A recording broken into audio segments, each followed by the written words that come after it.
بسم الله الرحمن الرحيم للفقراء الذين احصروا في سبيل الله لا يستطيعون ضربا في الأرض يحسبهم الجاهل أغنياء من التعفف تعرفهم بسيماهم لا يسألون الناس إلحافا وما تنفقوا من خير فإن الله به عليم الذين ينفقون أموالهم بالليل والنهار سرا وعلانية فلهم أجرهم عند ربهم ولا خوف عليهم ولا هم يحزنون.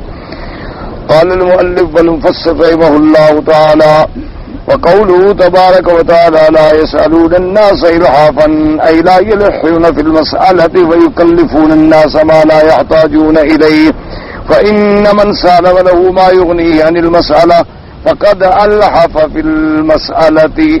اب مفسر رحمۃ اللہ علیہ ان آیات کی تفسیر فرماتی ہیں کہ لا یسألون الناس الحافا کا کیا معنی ہے کہ لا یلحون فی المسألة، سوال میں لیچر ہو جانا، مانگنا بار بار بار بار.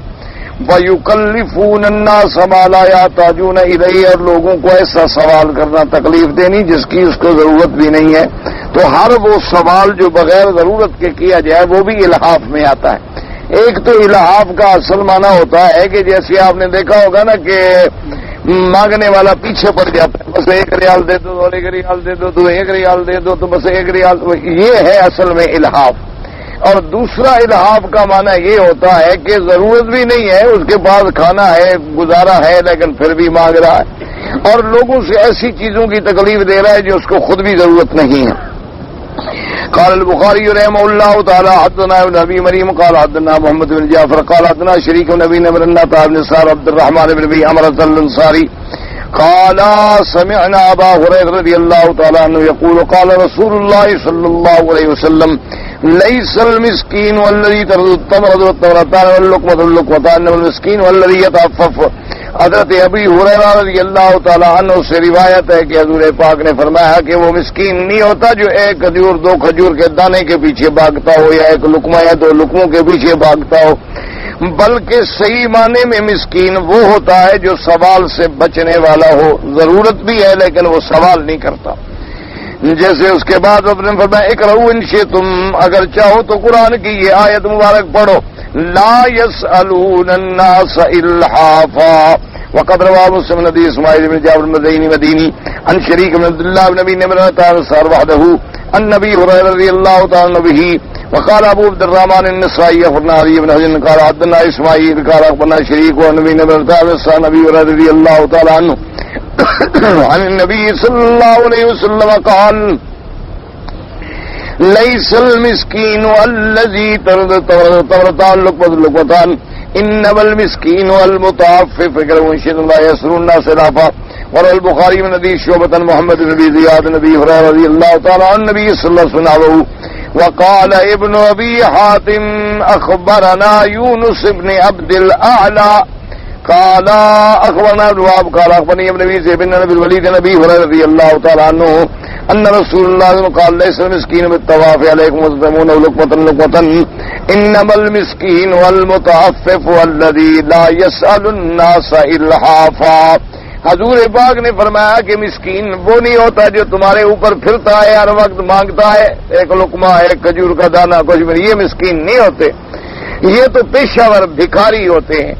اصل مسکین وہ ہوتے ہیں کہ جن کو ضرورت بھی ہے لیکن کسی کے آگے ہاتھ نہیں پھیلاتے.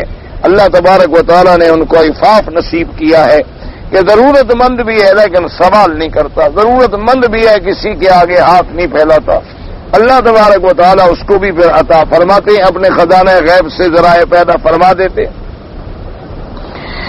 اس کے بعد آپ نے فرمایا حضور صلی اللہ علیہ وسلم نے قال حدثني معتمر بن مالك عن سالم بن سويد عن ابي هريره رضي الله تعالى عنه قال قال ليس المسكين بالطواف الذي ترد الاكل ولكن المسكين يضف بيته لا يسمع شيء يصيب الحاجه اقرأوا ان شئتم ما يسر الناس الافا. وقال الامام احمد بن حدثنا ابو بكر الحنفي قال حدثنا عبد الحميد بن جعفر النبي رجل من مزيد انه قالت له امه الا تنطلق فتسأل رسول اللہ صلی اللہ علیہ وسلم كما يسأله الناس فانطلقت اسأله فوجدته قائما يخطب وهو يقول ان استعف عفه الله وان استغنى اغناه الله وان استنازله ويدر 5 أواكن وقد سأل الناس إلحافا فقلت بيني وبين نفسي لناقة لهي خير من 5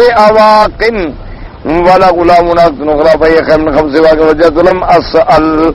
اب جناب حضرت امام احمد رحمۃ اللہ علیہ نے یہ روایت نقل کی ہے کہ ایک آدمی قبیلہ بنی مزینہ کا تھا. انہو قالت لہو امہو، اس کو اس کی والدہ نے کہا کہ تم حضور کی خدمت میں جا کے سوال کرو. حضور صلی اللہ علیہ وسلم سے لوگ آتے ہیں اپنی حاجتیں مانگتے ہیں تو تم بھی جاؤ حضور پاک سے کوئی چیز مانگ کے لے آؤ. وہ کہتے ہیں کہ جب مجھے اپنی والدہ نے بھیجا تو میں سوال کرنے کے لیے روانہ ہوا. کہتے ہیں کہ خدا کی شان یہ ہے کہ میں جب آیا تو حضور پاک صلی اللہ علیہ خطبہ پڑھ رہے ہیں، خطاب فرما رہے تھے، اور آپ نے فرمایا کہ جو شخص سوال سے بچتا ہے اللہ بھی اس کو سوال سے پر کرتا ہے، یعنی کسی کے آگے اپنی غریبی فقیری ظاہر نہیں کرتا، اللہ بھی اس کو غنی بنا دیتے ہیں. کہتا ہے کہ جب، اور حضور نے فرمایا کہ جس کے پاس 5 أواكن 5 أوقية، اواق جمع اوقیہ کی ہے، یعنی اگر اتنی مالیت بھی ہو تو اس کو نہیں چاہیے کہ کسی سے سوال کرے. اگر سوال کرے گا تو وہ الحاف قیمتی ہے، اور پھر غلام بھی ہے وہ بھی 5 أواق سے زیادہ قیمتی ہے، پھر میں کیوں سوال کروں. تو حضور نے فرمایا کہ جو آدمی سوال سے بچنا چاہتا ہے اللہ اس کو بچا لیتے ہیں، اور جو آدمی غنا اختیار کرتا ہے اللہ اس کو غنی کر دیتے ہیں. اگر کسی کے پاس 5 أواق یعنی چاندی ہے، سونا ہے یا اتنی قیمت کی چیز ہے، مقصد ہے کہ جیسے اس کی قیمت اندازہ کریں کہ اونٹنی ہے، گائے ہے، یا اتنی مالیت بھی رکھتا ہے تو اس کو سوال کرنا شریعت میں جائز نہیں ہے. اور اصل بات یہ ہوتی ہے کہ جی جب آدمی سوال پر عادی ہو جاتا ہے نا، پھر خدا بھی ساری زندگی اس کو لوگوں کے دروازے پہ بھیک منگواتے، وہ پھر ساری زندگی مانگتا ہی رہے. اس کو پھر جتنا مل جائے اس کا دل نہیں بھرتا، پھر اور سے مانگے گا، اور سے مانگے گا، اور سے مانگے گا. اور جو لوگ سوال سے بچنا چاہتے ہیں اللہ ان کو بغیر سوال کے بھی دے دیتے ہیں. جیسے کہ حضرت نانوتوی رحمۃ اللہ علیہ کے بارے میں واقعہ آتا ہے کہ ان کے ایک خادم نے، ایک مرید نے آ کے حضرت کی خدمت میں اس زمانے میں کچھ اشرفیاں پیش کی. پہلے دور میں سونے کی اشرفیاں ہوتی تھی، اب بھی ہے، اب جنہیں آپ گنی کہتے ہیں یا عربی میں جینی کہتے ہیں، اور پہلے زمانے میں وہ اشرفی کہلاتی تھی، سونے کی ہوتی تھی، اب بھی ہوتی ہیں، اللہ عالم کتنا وزن ہوتا ہے. تو اس نے کچھ بہرحال آگے حضرت مولانا قاسم نانوتوی رحمۃ اللہ علیہ کی خدمت میں اشرفیہ پیش کی کہ حضرت یہ قبول فرمائیں. تو حضرت نے فرمایا کہ بھئی مجھے تو ضرورت نہیں ہے، تو کسی ضرورت مند کو جا کر دے، تو مجھے چونکہ ضرورت نہیں ہے تو بلا وجہ میں لے کے کیا کروں گا. تو اس نے کہا کہ حضرت پھر آپ مدرسے میں خرچ کر دیں، طلباء کو دے دیں. فرمایا مدرسہ بھی موجود ہے، طالب بھی موجود ہے، وہاں مدرسے میں جا کے جمع کرا دو. پھر اور وہ بیچارہ محبت کے ساتھ آیا تھا، اس نے دیکھا کہ ابھی حضرت تو لیتے نہیں، مانتے نہیں، میں کیا کروں. تو نماز پڑھنے کے لیے جب تشریف لے گئے حضرت مسجد میں تو جوتا باہر رکھ دیا.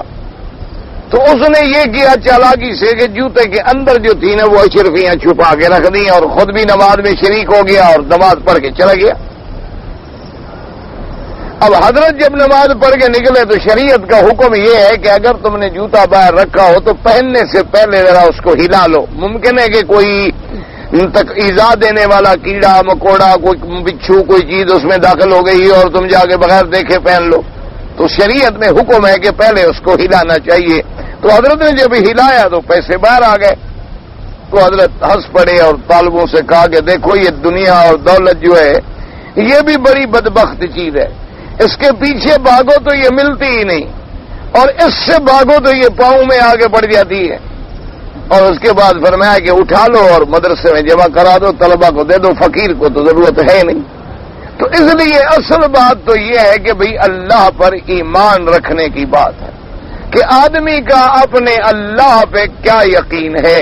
حضرت بخاری رحمت اللہ علیہ فرماتے تھے کہ دو آدمی ہوتے ہیں، آم بیچنے کے لیے نکلتے ہیں، ایک ریڑھی لگا کے سڑک کے کنارے یا کسی محلے کے کنارے کھڑا ہو جاتا ہے اور اس کے دماغ میں اللہ نے یہ بات ڈالی ہے کہ میں یہیں کھڑا رہوں گا اور میرے آم یہیں بکیں گے، اور اس کے آم بھی بک جاتے ہیں، اللہ بکوا دیتے۔ اور ایک آدمی جو ہے وہ ٹوکرا سر پہ رکھ کے ساری گلیاں پھرتا رہتا ہے، آوازیں لگا رہا ہے، آم آم آم کر رہا ہے، وہ بھی بھونکتا پھر رہا ہے، آم اس کے بھی بک جاتی ہیں، جو ایک جگہ کھڑا ہے اس کے بھی بک جاتی ہیں۔ یہ تو اپنا اپنا اللہ پر یقین ہے کہ جس نے یقین کیا، ورنہ اللہ رزق تو دیں گے، کوئی بھیک مانگ کے کھائے گا، کوئی گھر بیٹھے کھائے گا، کوئی غنا سے کھائے گا، کوئی تجارت سے کھائے گا، کوئی محنت سے کھائے گا، رزق تو اللہ نے جو لکھا ہے وہ ملنا ہے۔ اسی لیے ایک روایت مبارک میں آتا ہے، حدیث قدسی ہے اور حدیث الہی ہے، کہ اللہ تبارک و تعالی بنی آدم کو خطاب فرماتے ہیں کہ اے یا بنی آدم خلقتک العبادتی فلا تلعب۔ اللہ فرماتی ہے کہ اے ابن آدم خلقتک لعبادتی، میں نے تم کو اپنی عبادت کے لیے پیدا کیا ہے، تم کیوں کھیل کود میں اپنے وقت کو ضائع کر رہے ہو؟ چند دن کی گھڑیاں ہیں، بعد میں موت ہے، تو محنت کرو عبادت کے لیے، اطاعت کے لیے۔ وَقَسَّمْتُ رِزْقَكَ فَلَا تَتْعَبْ، اور فرماتی ہے کہ اے ابن آدم تیرا رزق جو ہے وہ میں نے لکھ دیا ہے، تقسیم کر دیا، تیرے پیدا ہونے سے بھی پہلے لکھا گیا، تو کیوں بلا وجہ اپنے آپ کو عذاب میں ڈال رہے ہو؟ جو نصیب میں ہے وہ تو ملنا ہے۔ اللہ پہ یقین کرو، بس کوشش کرو، باقی رزق دینے والا جو ہے وہ اللہ تبارک و تعالی ہے۔ اپنے آپ کو اتنی مصیبتوں میں نہ ڈالو رزق کے لیے کہ ضمیر بیچنا پڑے تو بیچ دو، اپنی غیرت بیچنی پڑے تو بیچ دو، عزت بیچنی پڑے تو بیچ دو، حرام کھانا پڑے تو کھا لو، ربا لینا پڑے، سود لینا پڑے تو لے لو، اور رشوت ملے تو لے لو۔ یہ سب حرام ہے کہ زیادہ ملے گا، زیادہ نہیں ملتا ہے، بلکہ یہ وقتی امتحان ہوتے ہیں، اور کبھی جب یہ مال زیادہ ہو جاتا ہے تو انسان کی تباہی اور ہلاکت کا ذریعہ بن جاتا ہے۔ آدمی سمجھتا ہے کہ میرے پاس بڑا مال آ رہا ہے، یہ نہیں سمجھتا کہ سارا مجھے غرق کرنے کے لیے آ رہا ہے۔ اس لیے آدمی اپنے اللہ پر بھروسہ رکھے اور اپنی طاقت کے مطابق جد و جہد کرے، اسباب تلاش کرے، باقی یہ سمجھے کہ جو میرے اللہ نے لکھا ہے وہ مجھے ملنا ہے اور دنیا کی کوئی طاقت مجھے نہیں روک سکتی، اور جو میرے اللہ نے میرے مقدر میں نہیں لکھا ہے، میں چاہے الٹا بھی لٹک جاؤں وہ مجھے نہیں ملے گا۔ تو پھر لہذا پریشان ہونے کی اور غم کھانے کی کیا ضرورت ہے؟ آپ نے نہیں دیکھا ہے بعض لوگ ایسے ہوتے ہیں، ماں باپ غریب تھے، اولاد کو اللہ نے بڑا غنی بنا دی۔ بعض لوگ ایسے ہیں کہ والدین ان کے غنی تھے، اولاد بھیک مانگتی رہی۔ بعض پڑھے لکھے لوگ ہیں بیچارے، نوکریاں کر کے مشکل سے پیٹ پالتے ہیں، اور بعض جاہل انگوٹھا لگانے والے کروڑوں میں کھیلتے ہیں۔ یہ سب اللہ کا نظام ہے، بس اللہ تبارک و تعالیٰ کے نظام پہ آدمی کو رہنا چاہیے۔ نہ تو روزی عقل سے ملتی ہے، نہ روزی تعلیم سے ملتی ہے، نہ روزی طاقت اور قوت سے ملتی ہے، بل اس کا نظام ہے جو اس نے لکھ دیا ہے، آمنا وصدقنا۔ اور اللہ فرماتے ہیں میں چاہتا وَلَوْ بَسَطَ اللَّهُ الرِّزْقَ لِعِبَادِهِ لَبَغَوْا فِي الْأَرْضِ، اللہ فرماتے ہیں کہ میں اگر چاہتا تو اپنے سارے بندوں پر رزق کھلا کر دیتا، ہر بندے کو زیادہ دے دیتا، لیکن فرمایا دنیا میں فساد ہو جاتا، کیونکہ جب دولت ملے گی فساد آئے گا، جب دولت ملے گی پھر بے حیائیاں، برائیاں، پھر فتنے، پھر فساد پیدا ہوں گے۔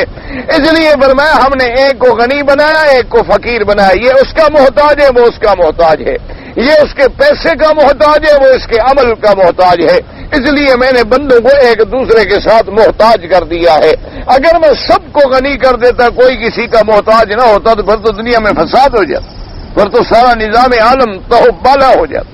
اب دیکھیں نا جی، ایک آدمی ہے کروڑوں پتی ہے، بلڈنگ بنانا چاہتا ہے، مزدور نہ ملے، بیٹھا ہوا، بھائی کام کیوں نہیں ہو رہا ہے؟ جی لیبر ہی اویلیبل نہیں، انجینئر نہ ملے، بیٹھا ہوا، سیمنٹ نہ ملے، بیٹھا ہوا، لوہا نہ ملے، بیٹھا ہوا، لکڑی نہ ملے، بیٹھا ہوا، یعنی ایک ایک نگ کم ہو جائے درمیان میں، بیٹھا ہوا ہے پریشان ہو کے۔ اللہ نے ایک دوسرے کا محتاج کر دیا ہے، اچھا لوہے بیچنے والے کو پیسے کی ضرورت ہے، پیسے والے کو لوہے کی ضرورت، سیمنٹ والوں کو پیسے کی ضرورت ہے، پیسے والوں کو سیمنٹ کی ضرورت ہے، اس کو لیبر کی ضرورت ہے، لیبر کو روزی کی ضرورت ہے۔ اللہ نے ایک ایسا نظام عالم قائم فرمایا ہے کہ اسی کے تابع یہ نظام چل رہا ہے، ورنہ دولت کا اصل جو ہے وہ فتنہ اور فساد ہے۔ اس لیے آپ قرآن کی تاریخ میں یا اسلامی تاریخ میں جب پڑھیں گے تو جتنے دولت مند لوگ گزرے ہیں الا قلیل من عبادی الشکور، بہت تھوڑے جن کو اللہ نے اپنی ہدایت میں رکھا، ورنہ یا قارون بنے یا حامان بنے یا فرعون بنے یا ابو جہل بنے یا اتبا بنے، اور فقیر جو تھا کوئی ابی ذر بنا، کوئی سلمان بنا، کوئی بلال بنا، کوئی صدیق بنا رضوان اللہ علیہم اجمعین۔ تو یہ دولت کی فطرت ہے کہ جب یہ زیادہ ہوتی ہے نا تو فتنے اور فساد پیدا ہوتے ہیں۔ اس لیے فرمایا کہ جب حضور نے یہ فرمایا تو میں نے کہا میرے پاس تو اونٹنی موجود ہے، میں نے پھر سوال نہ کیا۔ وقال الامام احمد حدثنا قتيبة قال حدثنا عبد الرحمن بن الرجال نماز بن عرفة عبد الرحمن بن ابي سعيد النبي قال صرحتني امي الى رسول الله صلى الله عليه وسلم وقال واستقبلني وقال من استغنى اغناه الله ومن استعف عفه الله ومن استكف كفاه الله ومن صلب له قيمة اوقية فقد الحفا۔ اب جناب فرماتے ہیں مفسر رحمت اللہ علیہ اس حدیث میں آتا ہے قال صرحتنی امی الی رسول اللہ، مجھے میری اماں نے حضور پاک کی خدمت میں بھیجا کہ جا کے سوال کرو۔ میں بھی سوال کرنے کے لیے آیا، جب حضور میرے سامنے آئے تو آپ نے فرمایا جو آدمی سوال سے بچتا ہے اللہ پھر اس کو سوال سے بچا لیتے ہیں، اور جو آدمی غنا اختیار کرتا ہے اللہ اس کو غنی بنا دیتے ہیں، اور جو آدمی کسی بھیک مانگنے سے بچنا چاہے اللہ اس کو بچا دیتے ہیں۔ اور آپ نے فرمایا کہ جس کے پاس تھوڑی سی طاقت بھی گھر کے اندر اوقیہ کے برابر بھی موجود ہے اس کو سوال نہیں کرنا چاہیے۔ تو صحابی کہتے ہیں میں نے کہا میری اونٹنی تو اس سے زیادہ قیمتی ہے لہذا میں نے سوال نہ کیا۔ اس کے بعد قال فقلت ناقتي الياقوت خير من اوقية فرجعت والمسل وقال ابو داود والنسائي كلاهما عن قتيبة زاد ابو داود شان مر كلاهما عبد الرحمن بن رجال باسناده نحوه۔ وقال ابن ابي حاتم حدثنا ابي قال حدثنا ابو الجماهر قال حدثنا عبد الرحمن بن رجال ان مرد بن عرفة عبد الرحمن بن سعيد قال ابو سعيد الخدري رضي الله تعالى عنه قال رسول الله من سأل وله قيمة أوقية فهو ملحف والأوقية 40 درهما۔ حضرت ابی سعید خدری رضی اللہ تعالی عنہ کی روایت ہے، انہوں نے کہا کہ آقا نامدار خاتم الانبیاء صلی اللہ علیہ وسلم نے ارشاد فرمایا کہ جس بندے کے پاس ایک اوقیہ کا معنی یعنی 40 ریال 40 درہم 40 اس وقت کے 40 درہم آج کل 40 ریال ہو گئے، اتنا پیسے ہوں اور پھر بھی وہ سوال کرے تو وہ قرآن کی اس آیت میں آئے گا وہ ملحف ہے۔ اللہ نے فرمایا کہ لا یسألون الناس الحافا، یعنی جس کے پاس اتنی پیسے بھی ہیں کہ 40 ریال گھر میں ہیں اس کو بھی سوال کرنے کی اجازت نہیں ہے، کیونکہ اللہ تبارک و تعالی نے اتنا تو اس کو دیا ہوا ہے نا کہ 40 ریال ہیں 2 4 5 دن کھانا کھا سکتا ہے۔ اس کے بعد اللہ پاک قادر ہیں کریم ہیں، وہ اپنے خزانہ غیب سے عطا فرمائیں گے۔ اور اسی طرح جو نوجوان ہیں ان کو یہ چاہیے کہ اگر پیسہ نہیں مزدوری کر لیں، محنت کر لیں۔ مزدوری کرنا عیب نہیں ہوتا، محنت کرنا عیب نہیں ہوتا، ہمیشہ یاد رکھو۔ یہ عیب ہوتا ہے حرام کھانا، عیب ہوتا ہے چوری کرنا، عیب ہوتا ہے ڈاکہ مارنا۔ اگر کوئی آدمی جھاڑو بھی دے مزدوری کرے کوئی بات نہیں، یہ تو نوکری ہے ملازمت ہے محنت ہے۔ اپنے حضور نے فرمایا سب سے حلال وہ ہے جو اپنے ہاتھوں سے کما کے کھاتا ہے۔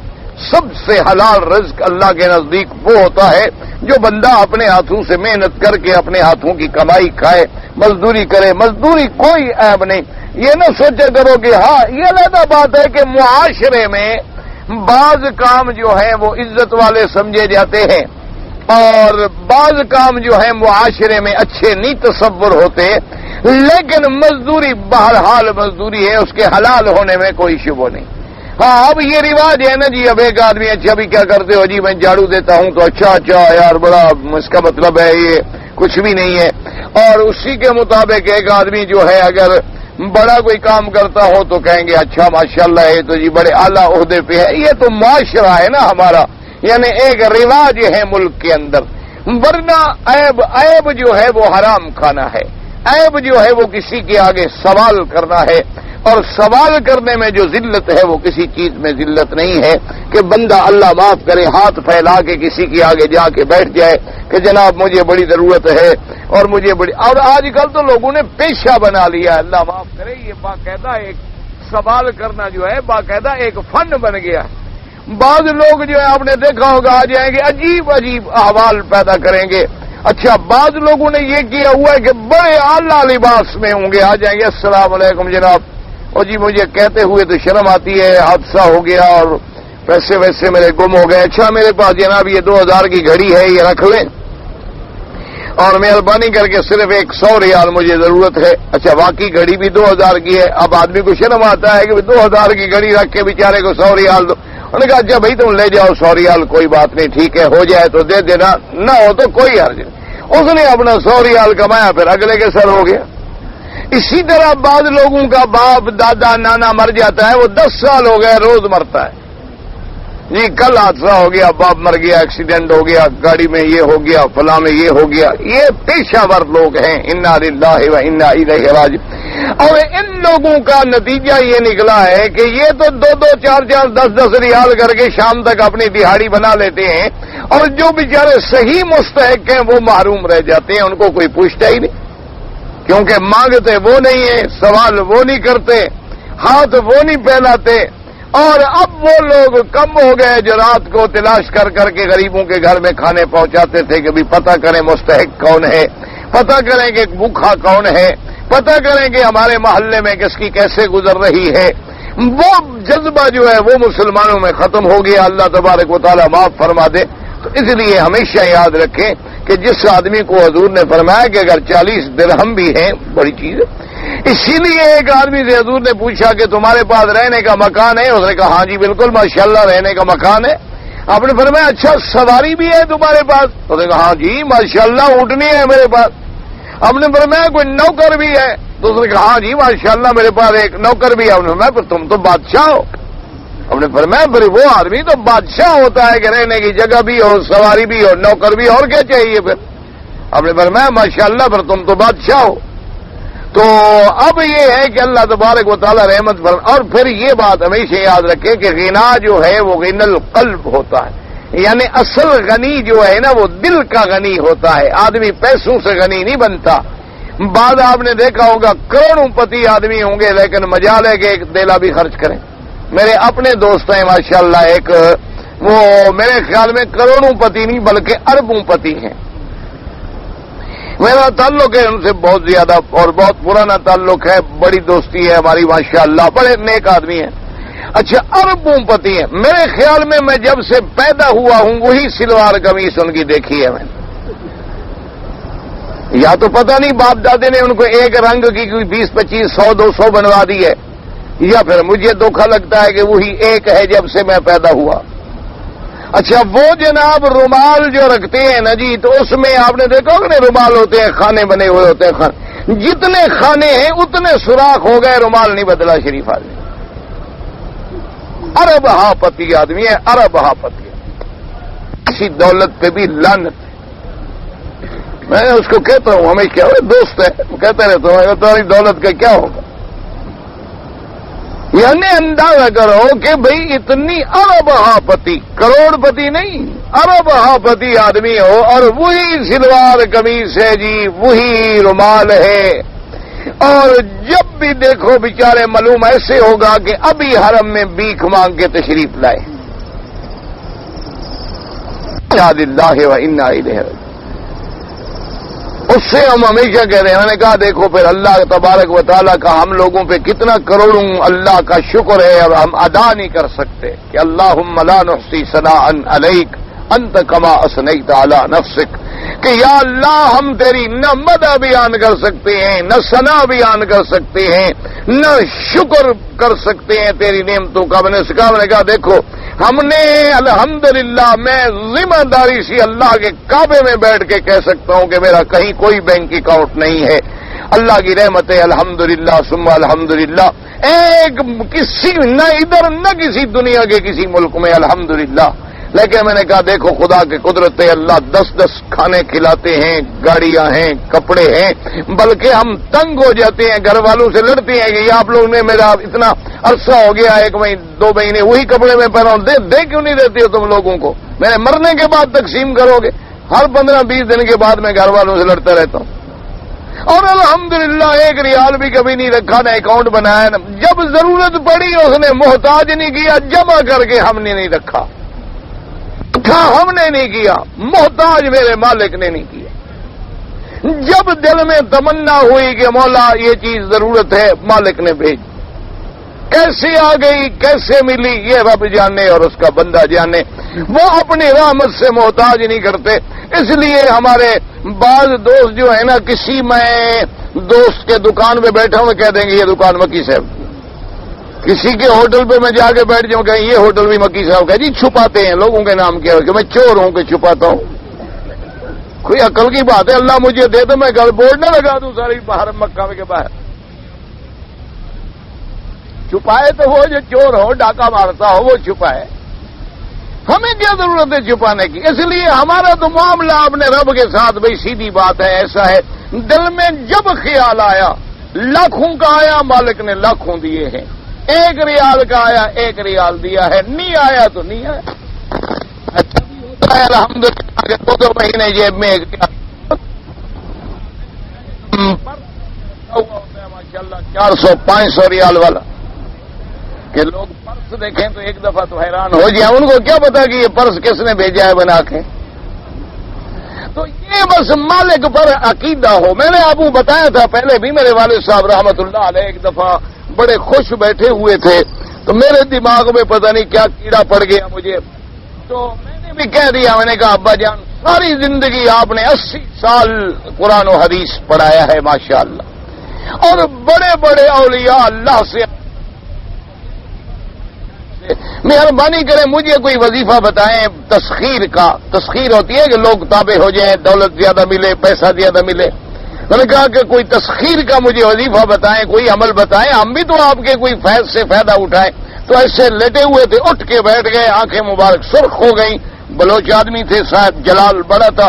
کہنے لگے میں نے سمجھا میرا بیٹا مولوی ہے, عالم ہے, تم تو بالکل بےہودہ آدمی ہو, تم تو جاہل آدمی ہو, تمہیں شرم نہیں آتی.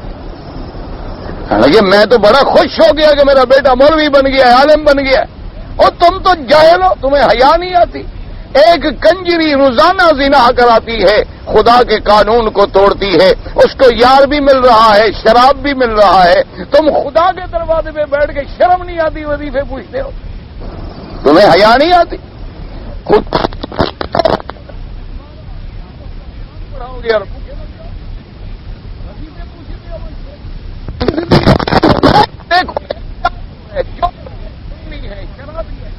اس کو بھی تو مل رہا ہے نا.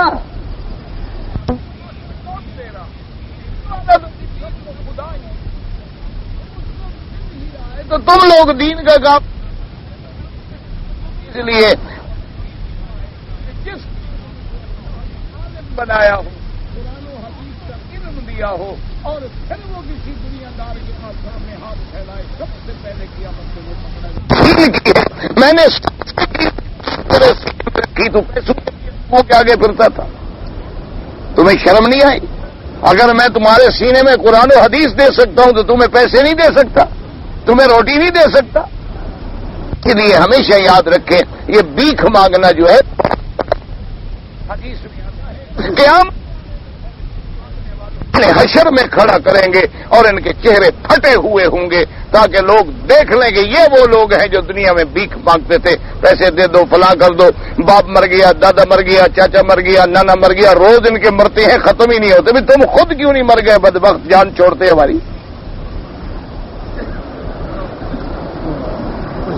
اس کے بعد جناب فرماتے ہیں وقال احمد حدثنا وکی قال حدثنا سفیان زید بن سمن عطا بن سار وجمری قال قال رسول اللہ صلی اللہ علیہ وسلم سأل وله اوقیۃ او ادلا وغسائل حافن، حضور نے فرمایا جس کے پاس ایک اوقیہ یعنی 40 درہم ہے یا اس کے برابر کی کوئی چیز ہے، پھر اگر سوال کرے تو وہ الحاف ہے۔ وقال الامام احمد بن حدثنا وکی قال حدثنا سفیان حکیم الجبین محمد بن عبد الرحمن بن یزید عن نبی عبد اللہ بن مسعود رضی اللہ تعالی عنہ قال قال رسول الله من سأل فله ما يغنيه جاءت مسألته يوم القيامة خدوشا او قدوحا في وجهه۔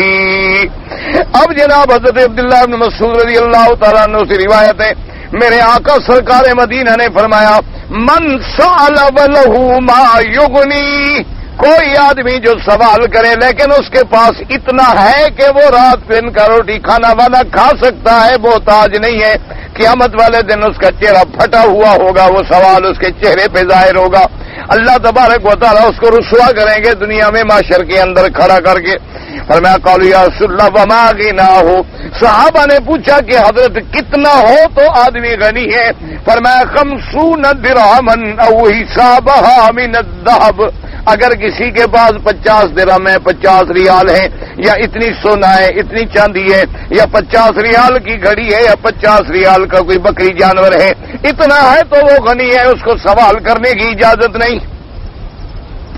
وقد رواه اهل السنه بن حديث حكيم بن جبير الاصدي الكوفي وقد تركه شعبة بن الحجاج وضعفه غير واحد محمد بن جراح هذا الحديث وقال الحافظ ابو القاسم الطبراني قال حدثنا محمد بن عبد الله الحضرمي قال حدثنا ابو سعيد عبد الله بن احمد بن يونس قال حدثني ابي قال حدثنا ابو قنياس هشام الصن عن محمد بن سيرين قال بلغ الحافظ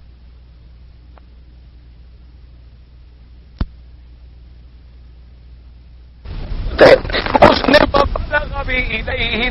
300 دینار، اس نے حضرت ابی ذر رضی اللہ تعالیٰ عنہ کی خدمت میں 300 دینار بھیجے۔ جب حضرت ابی ذر رضی اللہ تعالیٰ عنہ کے پاس وہ آدمی آیا، اس نے کہا جی حارث ابن ہشام نے بھیجے ہیں 300 دینار۔ آپ نے فرمایا خدا کی قدرت ہے کہ ساری دنیا اللہ کی زمین پر اس سے اور کوئی مجھ سے گرا پڑا آدمی نظر نہیں آیا۔ اس نے کہا اچھا مجھے اتنا گرا ہوا سمجھا کہ مجھے پیسے بھیجے ہیں اور مجھ سے کوئی اسے گرا ہوا آدمی نظر نہیں آیا۔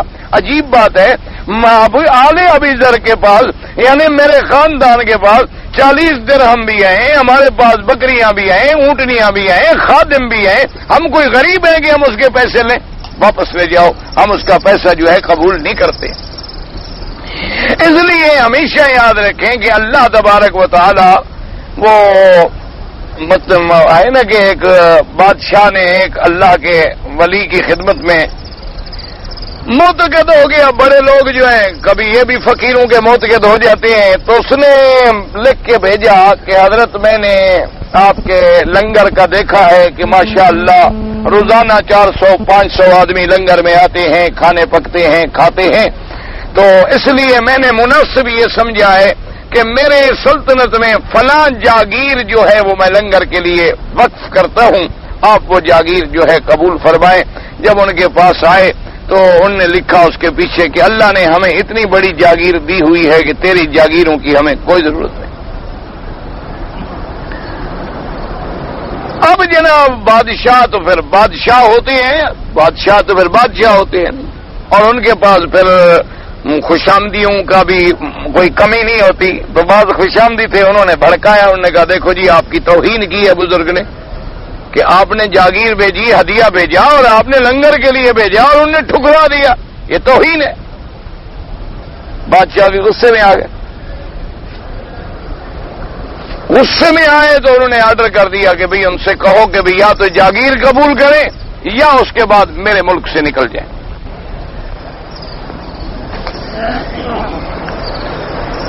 ان کو اطلاع ملی، آرڈر ملا، جو آدمی آرڈر لے آیا اس سے کہا ابھی جاگیر تو ہم قبول نہیں کرتے، باقی بادشاہ نے لکھا ہے کہ ملک سے نکل جاؤ، ملک ہم اللہ کا سمجھتے ہیں اس کا سمجھتے نہیں، تو لہذا ہم کیوں نکل جائیں؟ نہیں نکل۔ وہ اور بادشاہ جوش میں آ گیا اور غصہ آ گیا کہ دیکھو میرے آرڈر کی تعمیل نہیں ہوتی۔ ابھی وہ کچھ فیصلہ کرنے والا تھا کہ پیٹ میں درد شروع، تکلیف اتنی بڑھ گئی طبیب ڈاکٹر جو دنیا میں میسر ہو سکتے تھے سب دوڑ رہے ہیں، دیکھ رہے ہیں، علاج ہو رہا ہے، کوئی چیز فائدہ نہیں دیتی۔ بادشاہ کی والدہ زندہ تھیں، انہیں پتہ لگا کہ بیٹے کو تکلیف ہے، وہ آئیں، پوچھا بیٹا کیا ہے؟ بیٹے تڑپ رہے ہیں بستر پہ اور شدید درد ہے، اور طبیبوں سے پوچھا، انہوں نے کہا کچھ سمجھ ہی نہیں آتا۔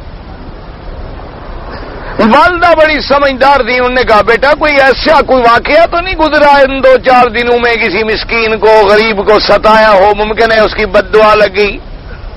انہوں نے کہا اور تو کوئی نہیں، ایسے جو حضرت فلاں بزرگ ہیں، ابھی میرے دماغ سے نام نکل گیا ہے، بڑی معروف تاریخ میں شخصیت گزری ہیں، اللہ ان کی قبر پہ کروڑوں رحمتیں فرمائے، اللہ کے ولی گزرے ہیں۔ انہوں نے کہا ان کے ساتھ ایسے واقعہ پیش آیا، میں نے جاگیر دی، انہوں نے کہا میں نہیں لیتا۔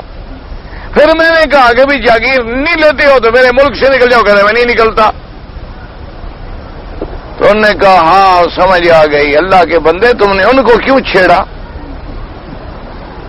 انہوں نے کہا اب تو اما جان غلطی ہو گئی۔ انہوں نے کہا بس ٹھیک ہے تم ان سے معافی مانگو۔ اس نے کہا میں کیسے معافی مانگوں، میں تو زیادتی کر بیٹھا ہوں۔ تو والدہ نے کہا ٹھیک ہے میں حضرت کے دروازے پہ جاتی ہوں۔ بوڑھی بیچاری سوار ہو کے حضرت کے دروازے پہ پہنچی۔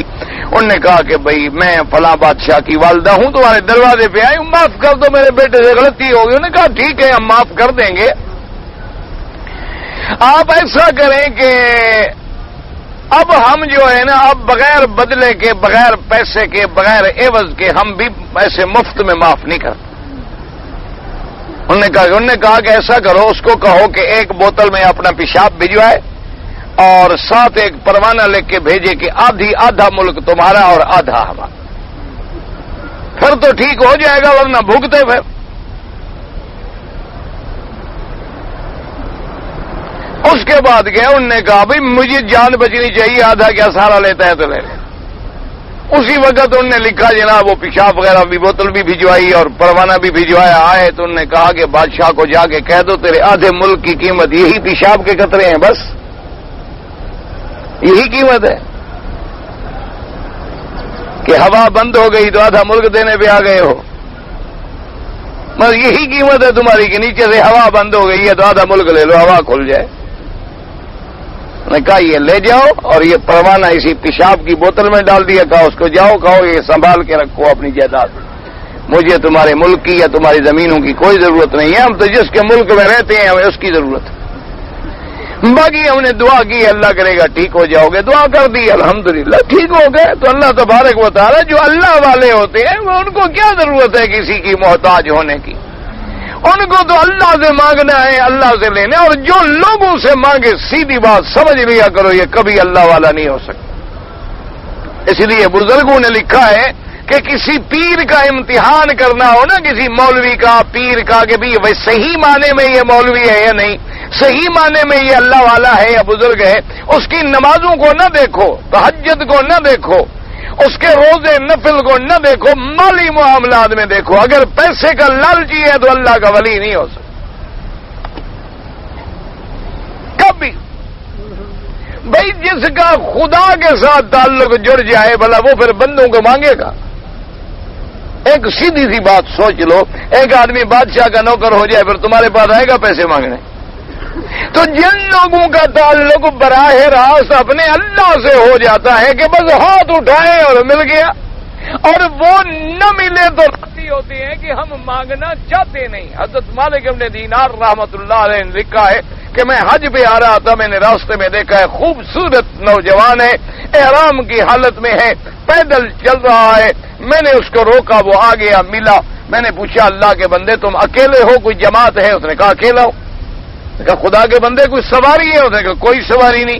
میں کہا اتنا دور کا سفر ہے، اس زمانے میں تو حج کرنا آسان تو نہیں ہوتا تھا نا، تم اکیلے آدمی ہو، اتنا سفر ہے، سواری بھی نہیں ہے، پیسہ خرچہ ہونے کا کچھ نہیں۔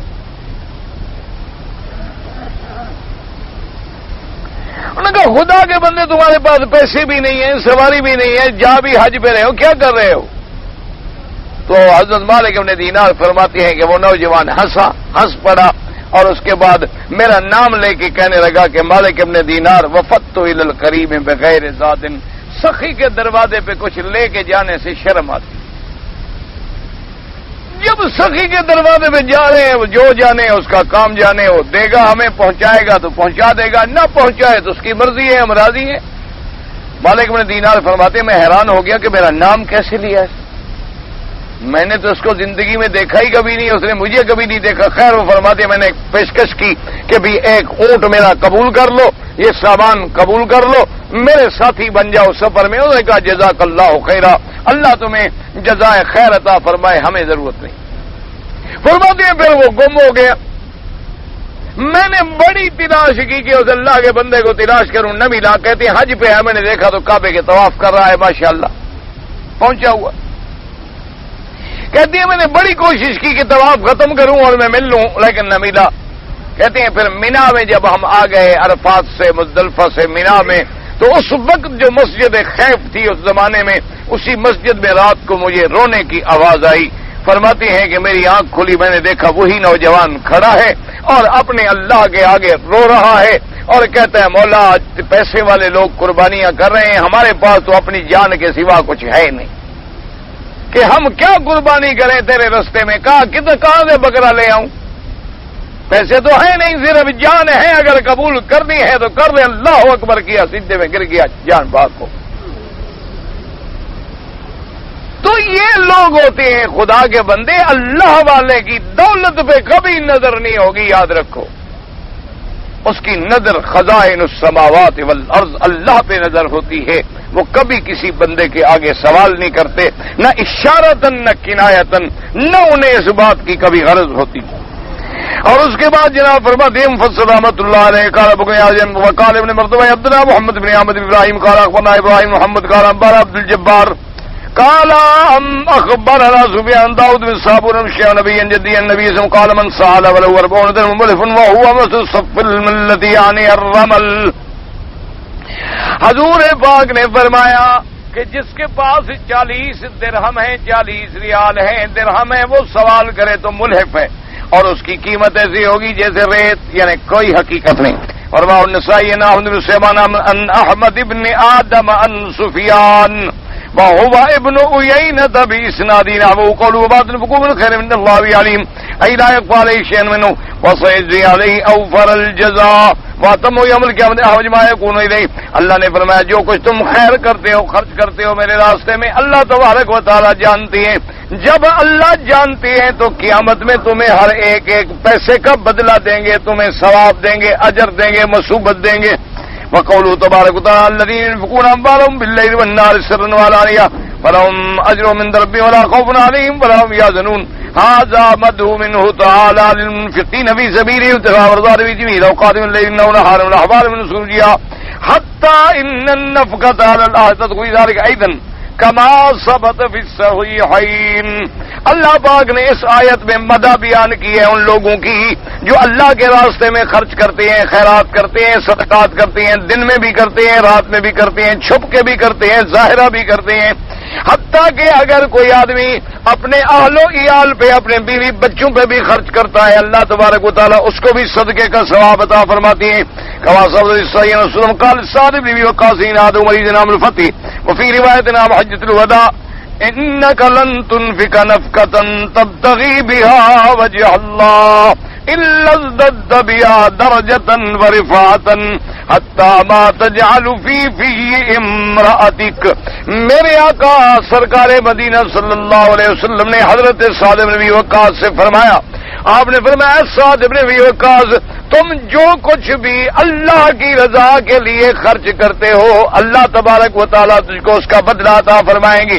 حتیٰ کہ جو لقمہ، جو چیز تم اپنی بیوی کے منہ میں بھی ڈالتے ہو، اس کا بھی اللہ تمہیں بدلہ عطا فرمائیں گے۔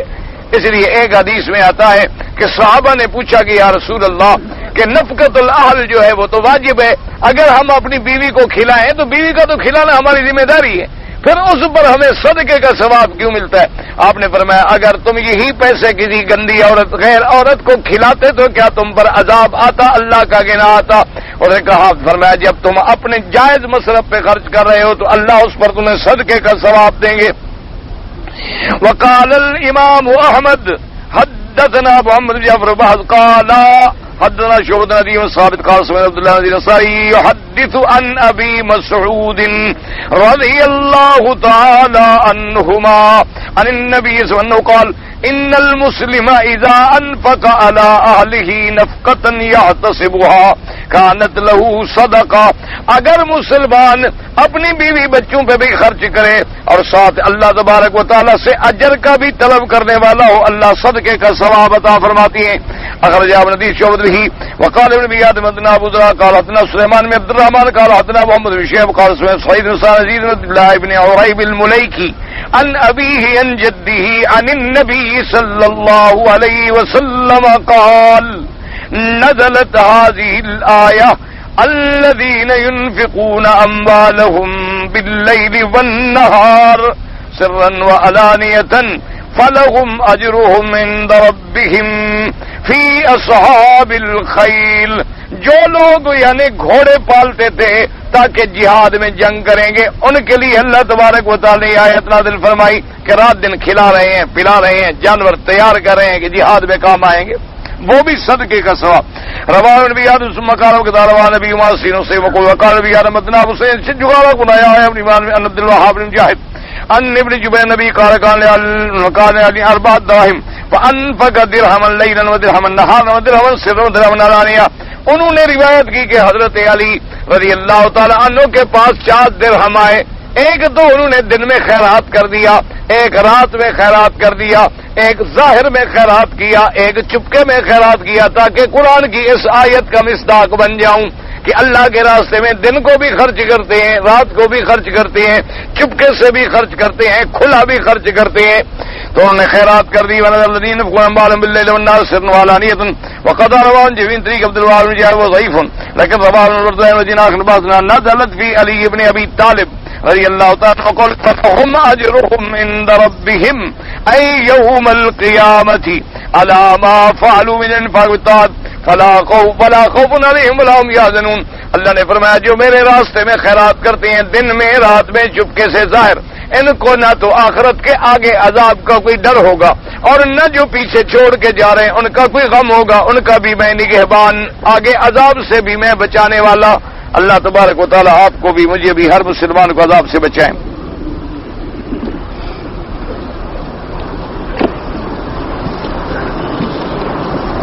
مجھے نہیں پتا کہ بھی آپ نے کیا لکھا ہے, مولانا اور موہو نامہ, پتہ نہیں, مجھے تو نہیں پتا کیا پوچھا ہے, آپ خود مل گیا. اللہم انی اسألک خیرہا وخیر ما جبلتہا علیہا واعوذ من شرہا وشر ما جبلتہا. جب یہ آدمی کی شادی ہو اور پہلی رات یہ دعا مبارک بھی ہے کی ہے جزاک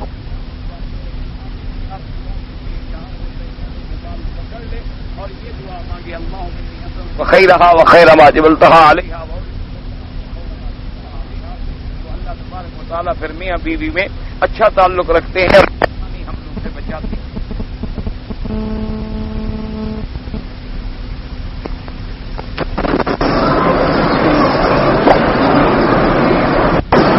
کہتے ہیں جی ایک آدمی میرے کو بندے پاکستان سے عمرے کے لیے آئے تھے, پاکستان سے بھی احرام نہیں باندھا, جدہ سے بھی نہیں باندھا, مکے میں آ گئے. بعد میں میقات کی مسجد گئے, احرام باندھ کے عمرہ قدم کر دیں تو کیا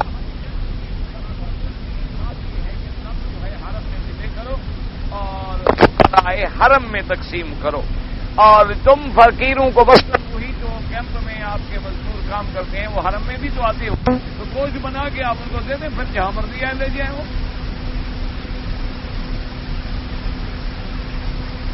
آدمی طلاق دے دیتا ہے تو وہ اجنبی ہوگی, ختم ہوگی بات. اب کوئی تعلق نہیں کہ پہلے بھائی کی بیوی تھی تو زیادہ دوسرا بھائی شادی نہ کرے, بالکل کر سکتا ہے. یا ایک بھائی کی شادی تھی, مثلا بھائی مر گیا, عورت بیوہ ہو گئی, دوسرے بھائی نے شادی کر لی, کوئی منع نہیں. یہ اپنا آپ نے لفظ جو لکھا ہے نا, پورا لفظ جو ہے یعنی اصل میں جو پڑھا جائے گا یا اس لیے میں یرزقو کا معنی جو ہے رزق انصاب نسب پہ فخر کرنا, افتخار کرنا, لیکن پورا لفظ جب تک آگے پیچھے نہ ہو لفظ ترجمہ غلط بھی ہو سکتا ہے، کیونکہ لفظ کا ترجمہ علیحدہ ہوتا ہے، عبارت کے سیاق سباق کے ساتھ علیحدہ ہو جاتا ہے۔ لڑکا عرب میں رہتا ہے اور لڑکی رہتی ہے ہندوستان میں، تو ٹیلی فون پر نکاح ہو سکتا ہے؟ نہیں ہو سکتا۔ ٹیلی فون پر یہ فیصلہ بھی نہیں ہو سکتا کہ بولنے والی وہی لڑکی ہے یا آگے اور لڑکی ہے، اور یہ فیصلہ بھی نہیں ہو سکتا کہ وہی لڑکا ہے اور آج کل اللہ کے بندے وہاں موقع پر بھی نکاح کرو تو لڑکی بھی بدل جاتی ہے، لڑکے بھی بدل جاتے ہیں، تم ٹیلی فون پہ اعتبار کر رہے ہو، عجیب آدمی ہو۔ آج کل تو موقع پر لڑکی کا نکاح کرتے ہوئے لڑکیاں بدل جاتی ہیں۔ نکاح ہو رہا تھا 30 سال کا تو نکل آئی 50 سال کی۔ تو اس لیے طریقہ یہ ہے کہ اس لڑکی کے والدین اور تمہارے والد کسی کو اپنا ہندوستان میں اپنے والدین میں سے رشتہ داروں میں سے بھائیوں میں سے کسی کو وکیل بنا دو کے سامنے کہ میں مسمی فلاں فلاں فلاں ولد فلاں ساکن فلاں اقامہ نمبر فلانا یہ اور فلاں شخص کو اپنا وکیل مقرر کرتا ہوں، میری طرف سے وہ فلاں کے ساتھ میرا نکاح کر سکتا ہے بعوض حق المہر یہ اور وہ ساری تفصیل لکھ کے ایمبیسی سے تصدیق کرا کے بھیج دو، وہاں تمہارا نکاح وکیل کر دے گا، شک شبوں کی ضرورت ہی نہیں، پریشان ہونے کی ضرورت ہی نہیں، ایک کاغذ لکھ کے بھیج دو۔ شریعت میں تو تصدیق کی بھی ضرورت نہیں ہے، 2 گواہی دستخط کر دیں اور ڈاک میں بھیج دو۔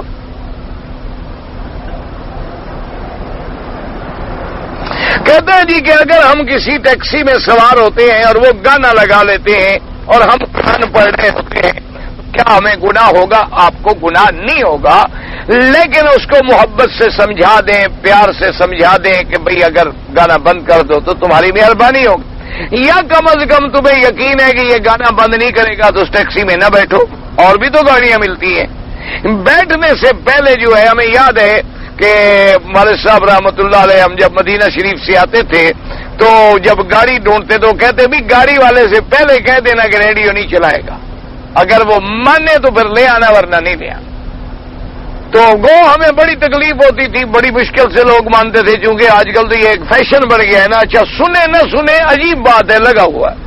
اچھا ہمارے اپنے ملک میں ہم کبھی کبھی جاتے ہیں، وہاں تو یہ جنون ہے کہ لاؤڈ سپیکر لگائے ہوئے ہیں، لاؤڈ سپیکر باقاعدہ مائکرو فون لگائے ہوئے ہیں، اچھا ٹریکٹر پہ چل رہا ہے، مٹی مٹی ہے اور گانا لگا ہوا ہے۔ ایسا کوئی اللہ کا عذاب آیا ہے ملک میں، انا للہ و انا الیہ راجعون، کہ ہر وقت ایک شیطانی آواز جو ہے وہ کانوں میں آ رہی ہے، نہ قرآن ہے، نہ نماز ہے، نہ ذکر ہے۔ اچھا کئی لوگ دیکھیں ہل چلا کے تھک گئے، سو گئے اور ریڈیو رکھا ہے، ٹیپ ریکارڈ رکھی ہے، گانا چل رہا ہے، وہ بے ہوش ہے، سویا ہوا وہ چل رہا ہے کہ بھئی کم از کم یہ ضرور رہے کہ اسی حالت میں موت آئے تو سیدھا میں عذاب میں جاؤں۔ انا للہ و انا الیہ راجعون۔ اللہ سے دعا کرو اللہ پاک ہمارے حال پہ، ہر مسلمان کے حال پہ رحمت کرے۔ پاکستان سے عمرے کے لیے آیا، عمرہ کر لیا، مدینہ زیارت کے لیے گیا، جہاز سے جدہ آیا، پھر احرام نہیں باندھا، کوئی بات نہیں۔ فجر کی سنتوں اور عصر کے بعد اگر ہم سجدہ تلاوت کر لیں کوئی بات نہیں ہے، لیکن افضل یہ ہے کہ چونکہ ان اوقات میں نماز منع ہے بعد میں کر لے، اور حرم میں تو باقی ائمہ کے نزدیک جائز ہے۔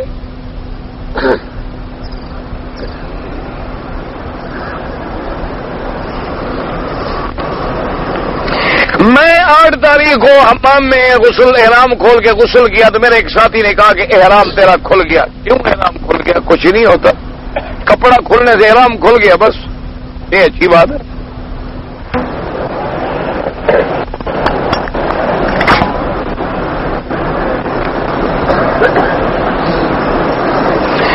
مجھے نہیں سمجھ آیا کہ میری منگنی ہوئی، میرے چاچا نے 15,000 ریال لیا، جب شادی ہوئی نکاح کے ٹائم یہ رقم حق المہر کہہ کر لکھا، باقی 1,000 ریال ہے اور یہ 1,000 ریال میری بیوی مجھ پر معاف کرے اور چاچا مانگے ہے۔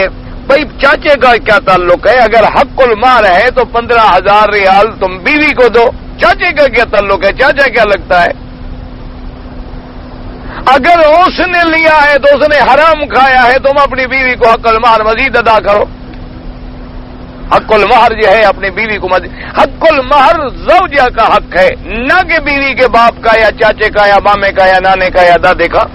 حق المہر خالص اس لڑکی کا حق ہے، اسی کو ملنا چاہیے، اور کوئی لیتا ہے تو ظلم کرتا ہے اور حرام کھاتا ہے۔ اگر تمہارے چاچے نے کھایا ہے تو دلالی ہے، اس نے حرام کھایا ہے، اور تم اپنی بیوی کی حق المہر ادا کرو۔ بیوی کا حق المہر کا کیا قصور ہے؟ اب بیوی معاف کرتی ہے، بیوی بیچاری جب تمہارے نکاح میں معاف نہیں کرے گی تو کیا کرے گی؟ یہ کوئی معافی شافی نہیں، یاد رکھو، تم پیسے حق المہر کے بیوی کو دے دو، اس کے مل کر دو کہ یہ پیسے حق المہر کے تمہارے ہیں، پھر وہ اپنی خوشی سے تمہیں لوٹا دے، اس کی مرضی ہے، پھر دیکھو معاف کرتی ہے۔ اب تو اس کو پتا ہے کہ میں پیسے مانگوں گی تو کہے گا ایک تمہارا باپ کہا گیا اور تم مانگ دیا، لو طلاق دباؤ نکل جاؤ، تو معاف نہ کرے غریب تو کیا کرے؟ یہ کوئی معافی شافی نہیں اللہ کے نزدیک۔ اور حق المہر ادا نہیں کرو گے تو قیامت میں بیوی کی وجہ سے جہنم میں جانا ہوگا۔ ہمارے یہاں تو لوگ لکھ لیتے ہیں، دیتا کوئی بھی نہیں، انا للہ و انا الیہ راجعون۔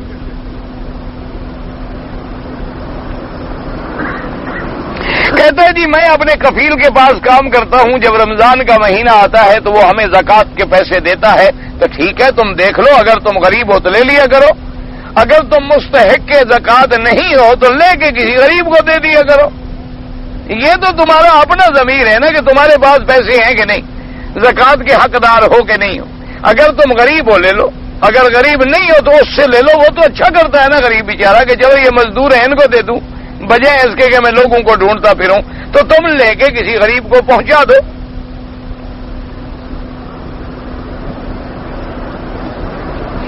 کہتے ہیں جی کہ میری بیوی فوت ہو گئی اور اس کا جو سامان ہے میں اپنے پاس رکھوں، اپنے پاس کیوں رکھو؟ باقاعدہ شریعت کے مسئلے کے مطابق فتویٰ لو، جتنا حصہ خامد کا ہو خامد رکھے گا، جتنا اس کے بچوں کا ہے بچے رکھیں گے، جتنا اس کے ماں باپ کا ہے وہ رکھیں گے، سارا تم کیوں رکھ لو؟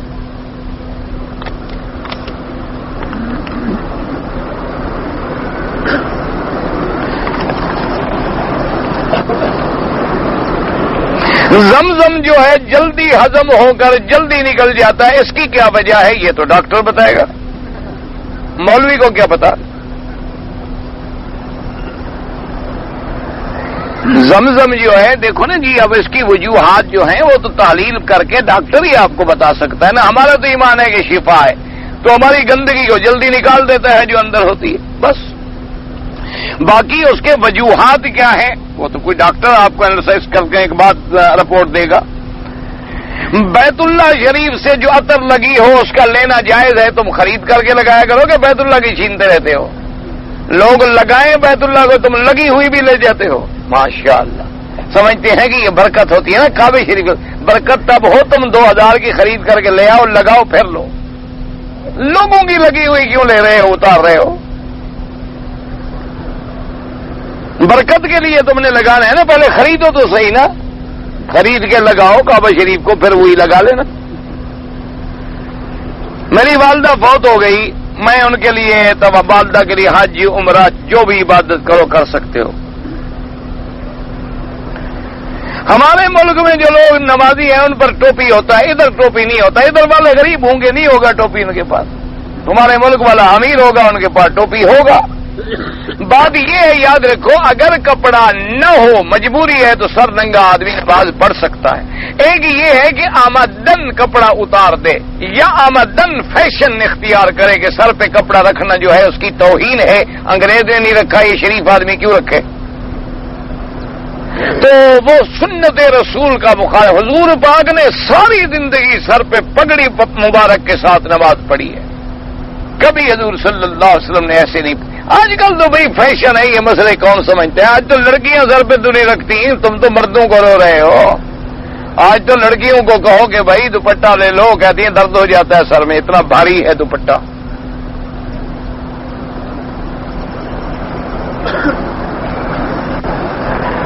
ایک ہے بھی غریب ہے، کپڑا نہیں ہے، خود قمیص بھی نہ ہو نماز ہو جاتی ہے۔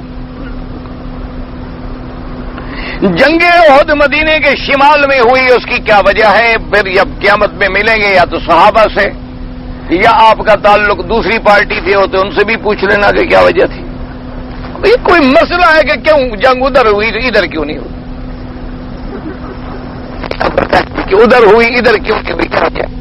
مجھے کیا پتا بھائی، مجھے نہیں پتا بھائی. بغیر وضو کے سلام پڑھ سکتا ہوں، مسجد میں جا کے نہیں. ویسے اگر وضو نہیں ہے درود پڑھتے رہو، کوئی بات نہیں. گنبد خضرا کو دیکھنے میں بھی کوئی ثواب ملے گا، پورے مدینے کو دیکھنے میں ثواب ملے گا، لیکن حضور کے وقت میں تو گنبد تھا ہی نہیں، نہ حضور کے بعد یہ گنبد مبارک تھا. اب چونکہ بن گیا تو احترام یہی ہے کہ وہ باقی رہے، ورنہ تو نہ صحابہ نے بنایا ہے، نہ خلفائے راشدین نے بنایا، نہ اہل بیت رسول نے بنایا. حضور پاک کا مزار مبارک تو بی بی عائشہ کے حجرے کے اندر تھا، یہ تو ویسے بھی دور رکھا ہوا ہے. حضور پاک صلی اللہ علیہ وسلم جہاں سلام پڑھتے ہو دیکھو وہ جگہ کہاں ہے اور گنبد کہاں ہے. یہ تو بعد میں ایک علامت کے طور پہ رکھا گیا، لوگوں کو نظر آئے کہ بھئی یہ روضہ مبارک ہے، بس ایک علامت مبارک ہے. ورنہ تو ہمارا تو ایمان ہے، مدینے کی مٹی میں بھی اللہ نے شفا رکھی ہے، کھجوروں میں بھی شفا رکھی ہے، مدینے کے شہر کو دیکھنے سے بھی اللہ اجر دیں گے، ثواب دیں گے. لیکن ایک مسئلہ جو ہے، جو چیز حضور کے زمانے میں ہی نہیں، صحابہ کے زمانے میں ہی نہیں، لیکن اب چونکہ نسبت ہو گئی حضور سے، احترام یہ ہے کہ آدمی اس کا ادب کرے اور احترام کرے. ہر نماز کے بعد مدینے میں جو سلام پڑھتے ہیں یہ ضروری نہیں، جب آدمی جائے سلام پڑھے، جب واپس آئے سلام پڑھے. ویسے آگے پیچھے درود پڑھے بیٹھ کے، جہاں بیٹھا ہو درود شریف پڑھے، چلتے پھرتے بیٹھے اٹھے، جتنے دن مدینے میں خدا نصیب کرے، ہر ہر قدم پہ درود پڑھتا رہے. ہمارے چند رشتہ دار جو ہے غریب ہیں، کیا ان کے لیے ہم چند بڑے لوگوں سے سوال کر کے مدد کریں؟ ہاں، ان کو توجہ دلائیں کہ بھی فلاں غریب ہیں، ان کی مدد کرو، یہ کوئی بات نہیں، کوئی منع نہیں. ایسا نہ ہو کہ ان کے لیے مانگ کے خود کھا جاؤ. ہاں، خیال رکھنا. ماشاءاللہ.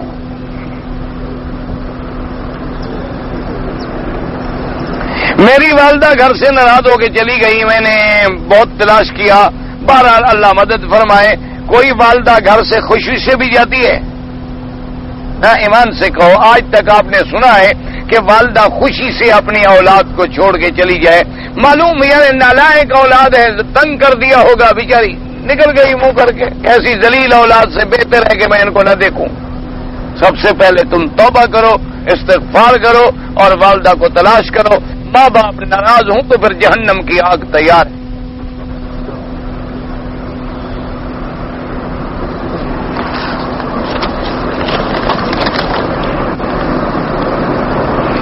حاجی دوسون خان صاحب نے سلام بھیجے، مہربانی جی، اللہ خوش رکھے، اللہ پاک صحت عافیت دے. اللہم صلی علی سیدنا محمد وعلی آل سیدنا محمد کما صلیت علی ابراہیم وعلی آل ابراہیم فی العالمین انک حمید مجید. یا اللہ